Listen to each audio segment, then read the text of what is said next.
ourselves. I'm not a Notre Dame guy, so, Yeah, you can still have love and respect for it, though. No? Okay, all right. All right, moving on. So the story, Notre Dame with a huge win over Clemson Saturday night in South Bend.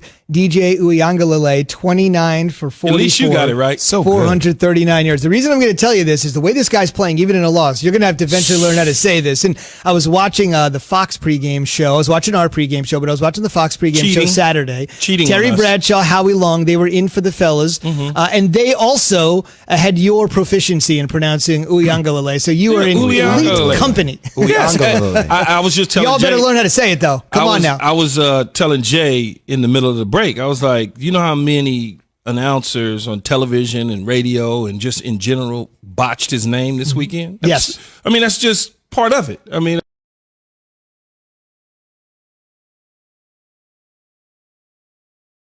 but he's here to stay. We better learn how to stay. I understand that, but it's just one of those hard ones, man. Every now and then, it's a hard one.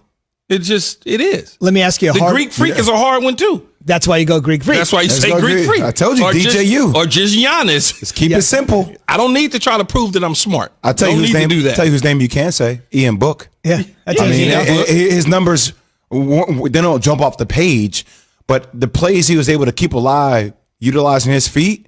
I mean, that was one of the biggest games I've seen him have his entire career. That was a massive win for that organization. They were going in for a huge touchdown late in the game. He ended up fumbling. It was recovered by Clemson in the end zone for a touchback. You would have thought, man, if they would have lost that game, you think back to that play. So Book was great. But you mentioned hard question, easy question. You tell me.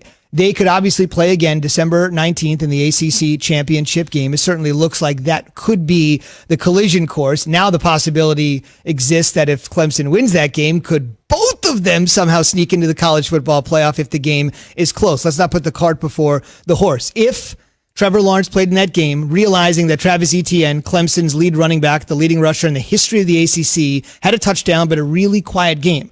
If Trevor Lawrence is in there for DJ, who I thought balled out to the extent that you could expect after being down 10-0, not wilting, after being down 28-10 in his first game, if Trevor Lawrence plays in that game, is the result any different? I don't know, man. They scored 40 points. Like, I don't know how much more Trevor Lawrence could have done that DJ didn't do. Like, I don't know. Maybe there's some plays that Tony Elliott, the offensive coordinator, left on his play call sheet that he would have liked to have gotten to if Trevor Lawrence was in there. But I don't know. I mean, 40 points. I mean, the dude did score 40 points. I will say this, though. I've never been a quarterback, but being a point guard is very similar. Being on the sideline, Key, talking to your players going through an injury, or obviously for Trevor Lawrence, COVID, is a completely different dynamic than being on the court, being in battle, being able to say things to individuals on your team to help them get out of their own way. If that's to your offensive line, creating more room to operate for ETN or things of that sort, that's the only place my mind can go. And I know that's probably where Trevor Lawrence is. Is it enough to win? I'm not sure, but having him on the field, just that cool, calm collectiveness that you have as a quarterback, as a point guard, maybe talking, communicating to your players might make a slight difference. I'm sure there's something that he could have done to help the team. I mean, just from an offensive standpoint, though, I don't know if they could have gotten more out of the offense with him on the field. I don't know. Yeah. I mean, they scored 40 points. No, at some point you got to give Notre Dame's defense some credit here too, though. I mean, for getting plays down the stretch. How about what's going on with Michigan? So this is Jim Harbaugh's sixth season. Saturday, he coached his 68th game. In a span of 7 days, they've lost to Michigan State and Indiana. With all due credit to Indiana, many people believe they are now the second best team in the Big Ten. And Jim, we're not talking college basketball yet. We're talking college football. The Hoosiers and hoops are one thing. Where do you see Jim Harbaugh and Michigan right now with where they are at, Key? They're a bad football team. And at some point, the $8 million, $9 million khaki guys got to figure out how to win some games at Michigan. I've always felt like, and I'll continue to say this, he belongs in the National Football League.